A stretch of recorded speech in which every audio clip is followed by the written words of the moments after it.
అస్సలాము అలైకుం వరహమతుల్లాహి వబరకాతుహు. Hi viewers, ఎలా ఉన్నారు? బాగున్నారా? ఇక్కడ చూడండి, నేను దలియా అండి, వెజిటేబుల్ దలియా అయితే చేస్తున్నాను.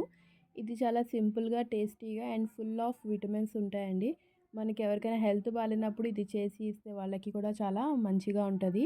ఇడ్లీ బ్రెడ్ తిని వాళ్ళకి ఇంకా ఏమి తినబుద్ధి అవ్వదు కదా, అలాంటి టైంలో ఇలాంటి రెసిపీ అయితే వాళ్ళకి పర్ఫెక్ట్గా సూట్ అవుతుంది. చాలామంది నాకు మోస్ట్ వాంటెడ్ రెసిపీ ఇది. సో నేనైతే అప్లోడ్ చేస్తున్నానండి. ఇక్కడ మా పాప వాళ్ళ ఫ్రెండ్‌కి బాగోకపోతే తన కోసం అయితే నేను ఈ దలియా చేశానండి. సో అప్పుడైతే ఆమె వీడియో తీసి పెట్టండి, నాకు ఈ రెసిపీ చాలా బాగా నచ్చింది అని చెప్తే నేను సెకండ్ టైం మళ్ళీ అయితే చేసి పెడుతున్నాను. ప్యాన్‌లో మనం ఒక 2 స్పూన్స్ ఘీ అయితే తీసుకున్నాము. అందులో మనం వెజిటేబుల్స్ ఏదైతే తింటామో అన్ని వెజిటేబుల్స్ యాడ్ చేసుకోవచ్చు. Capsicum, carrot, tomato, onion, sweet corn, green peas అయితే యాడ్ చేశాను. గ్రీన్ చిల్లీస్ కూడా యాడ్ చేశానండి ఇందులో. బంగాళదుంప అలాంటివి అయితే కొంచెం స్కిప్ చేయొచ్చు. ఎందుకంటే మనకి బాడీ పెయిన్స్ అవి ఉంటాయి కాబట్టి హెల్త్ బాలేనప్పుడు అది నేను స్కిప్ చేశాను. నార్మల్ టైమ్స్లో అయితే మనం నార్మల్గా ఇంట్లో మామూలుగా చేసుకునేటట్టయితే బంగాళదుంప, అల్లం వెల్లుల్లి పేస్ట్ అవి కూడా యాడ్ చేయొచ్చు. ఇక్కడైతే అవి మొత్తం స్కిప్ చేశాను నేను.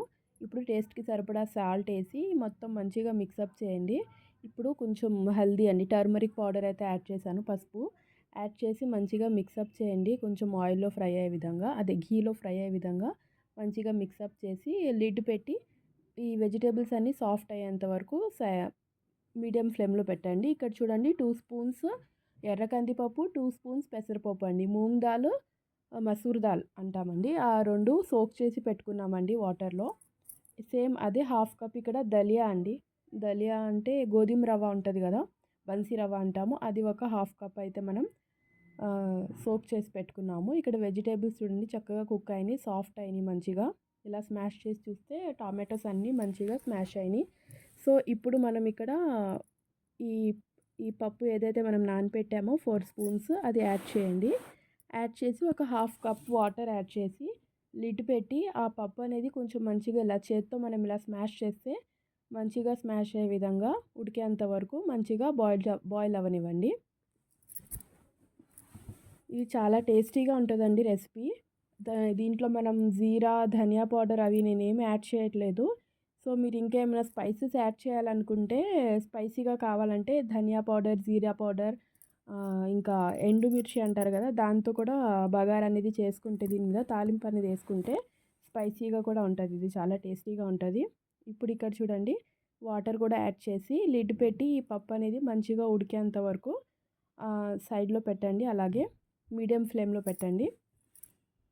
మా ఫ్యామిలీలో ఎవరికైనా బాగోనప్పుడు, మా ఫ్రెండ్స్ సర్కిల్లో ఎవరికైనా బాగాలేనప్పుడు అయితే ఈ రెసిపీ నన్ను కంపల్సరీ కావాలని అడుగుతారండి. నేనైతే వాళ్ళకి మస్ట్ అండ్ షుడ్గా ఇది ప్రిపేర్ చేసి ఇస్తాను. ఇప్పుడు రెసిపీ అప్లోడ్ చేసేసానని మీరు నన్ను అడగకుండా అయితే ఉండకండి. సో ఇక్కడ చూడండి, పప్పు అయితే మంచిగా ఇలాగా ఉడికింది చూడండి, సాఫ్ట్ ఉంది. ఇంకొక 5 మినిట్స్ పెడితే మంచిగా సాఫ్ట్గా ఉడుకుతుంది ఇది. మనం ఇందులో దాల్ స్కిప్ చేయాలనుకుంటే దాల్ కూడా స్కిప్ చేయొచ్చు. బట్ యాడ్ చేస్తే ఏమవుతుందంటే ప్రోటీన్ లెవెల్స్ కొంచెం పెరుగుతాయండి, దాల్ ఉంది కాబట్టి. సో ఒక హాఫ్ స్పూనే, 1 స్పూనే కాబట్టి మీరు యాడ్ చేయొచ్చు, ఏం ప్రాబ్లం ఉండదు. శనగపప్పు అలాంటివి అయితే ప్రాబ్లం ఉంటుంది. పెసరపప్పుకి, ఎర్ర కందిపప్పుకి అయితే ఏం ప్రాబ్లం ఉండదు. ఇప్పుడు ఇక్కడ నేను ఆల్రెడీ సోక్ చేసి పెట్టిన దలియా ఏదైతే ఉందో అది కూడా యాడ్ చేసామండి. అదే గోధుమ రవ్వ అంటాం కదా, అది కూడా 2-3 టైమ్స్ మంచిగా వాష్ చేశాను, అది కూడా యాడ్ చేయండి. యాడ్ చేసి మంచిగా ఇదవనివ్వండి.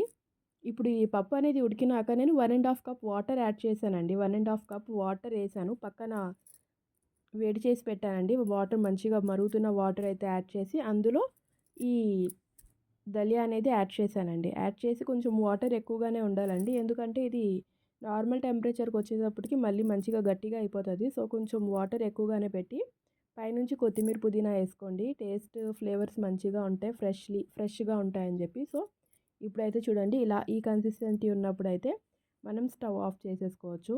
ఇది అయితే హెల్త్కి చాలా మంచిదండి. నార్మల్ టైమ్స్లో కూడా ఈవినింగ్ టైమ్స్ అలా చేయవచ్చు దీన్ని. ఈ విధంగా మీరు కూడా ఒకసారి మీ ఇంట్లో ఎవరికైనా బాగోకపోయినా, లేదంటే ఏదైనా హెల్దీ రెసిపీ ఏమైనా చేయాలి, వెజిటేబుల్స్ అన్నీ ఉన్నాయి ఇంట్లో అన్నప్పుడు ఇలాంటి రెసిపీ మీరు కూడా ఒకసారి ట్రై చేసి ఎలా వచ్చిందనేది కామెంట్ సెక్షన్లో చెప్పండి. అల్లా హాఫీజ్.